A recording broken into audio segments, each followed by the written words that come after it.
ये क्वेश्चन देखते हैं। दो लूप दिए हुए हैं थर्मोडायनेमिक प्रोसेस के, दोनों में वर्क डन का रेशो निकालना है।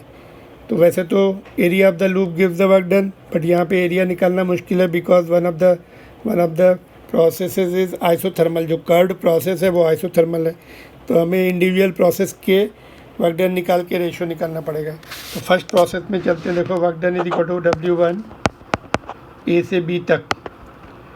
कौन सा प्रोसेस है? आइसोबारिक है। P डेल्टा V, P कितना है? 4P0। चेंज ऑफ वॉल्यूम कितना है? देखो यहाँ से यहाँ तक वॉल्यूम सारी वैल्यू दिख रही ग्राफ में।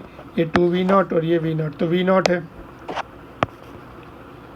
2V0 में से V0 सब्ट्रैक्ट हो गया, तो ये आ गया AB में। और नेक्स्ट A प्रोसेस में, P में B प्रोसेस आइसोथर्मल है, तो ये होता है NRT को हम PV भी लिख सकते हैं। यहाँ पे कितना है?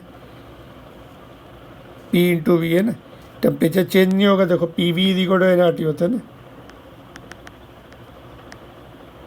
NRT को हम P इंटू V लिख सकते हैं यहाँ पर। N number of moles R T change नहीं हो रहा, तो इनका प्रोडक्ट भी वही रहने वाला है प्रोसेस में पूरा। P यहाँ पर बिगनिंग में कितना है? 4P0 इंटू 2V0, 8 हो जाएगा ये। 8P0 V0 ln। तो यहाँ पे देखो कितना वॉल्यूम है? 4 है। यहाँ पे 4 है, यहाँ पे 2 था, तो 4/2 V0 तो कैंसिल हो जाएगा, ln 2। ठीक है। इस प्रोसेस में देखिए यहाँ पर P डेल्टा V, P तो P2P0 है, delta V final minus initial. ये फाइनल V0 है, इनिशियल 4, तो 3 इंटू 2 6। ये आपका आ गया -6P0 V0। ठीक है। इसमें से बचा कितना? चलो ये लिख लेते। W1 इज, ये 8 तो है और इधर 2 बचा, तो 2 कॉमन ले लिया हमने। 4P0 V0 ln 2 minus P0 V0 है ना। P0 V0 भी कॉमन ले सकते हैं, चलिए कोई बात नहीं। W2 सेकेंड इसमें चलते हैं। यहाँ से A में देखिए आइसोथर्मल है, फिर से यहाँ पे जो कंडीशंस होंगी PV की वही NRT की मेंटेन रहेंगी थ्रू आउट। T अगर चेंज नहीं हो रहा तो P product of P and V भी कांस्टेंट रहेगा। कितना है? 4P0 and V0। तो यहाँ पर हो गया आइसोथर्मल में 4P0 V0, ठीक है, माइनस नहीं इंटू ln वॉल्यूम का रेशो 2 ही बचा है ना, ये हो गया।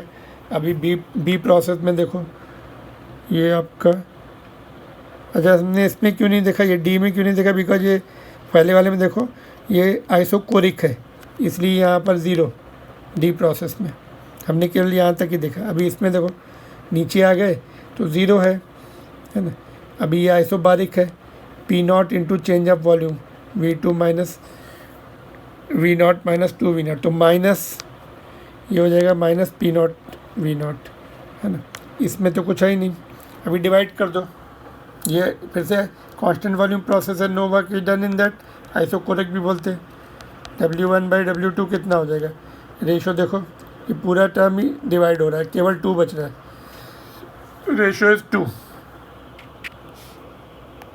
ठीक है। Hope it is clear. Individual process निकाल के हमने, आइसोकोरिक में तो 0 हो जाता है, आइसोथर्मल में ऐसा रहता है। वर्क डन आइसोथर्मल का रिकैप कर दूं एक बार। आइसोथर्मल में देखिए ऐसा रहेगा, W is equal to NRT ln V2/V1।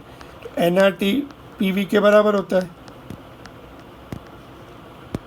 अब आप बोलेंगे कि कहाँ पे लेना है, कौन सा P1 V1, इनिशियल लेना है कि फाइनल लेना है? चेक कर लो, इनिशियल फाइनल सेम होगा। यहाँ पे देखो 4P0 और 4 and 2 8 हो गया। यहाँ पे आ जाओ फिर से, तो यहाँ भी 8 है। तो ये जब टेम्परेचर चेंज नहीं होगा तो प्रोडक्ट भी उन दोनों का कांस्टेंट रहेगा।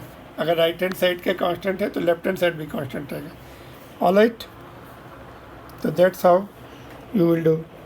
बाकी आइसोबारिक में तो इजी होता है। आइसोबारिक में work done is equal to, pressure तो कांस्टेंट है उस पर्टिकुलर प्रोसेस में, फाइनल V2 माइनस V1 करेंगे, final volume minus initial volume. Isochoric में 0 होता है। Alright, hope it is clear. and please do subscribe the channel and like also if you are really benefiting from these lectures for continuous videos of such type. चलिए next question पे चलते हैं.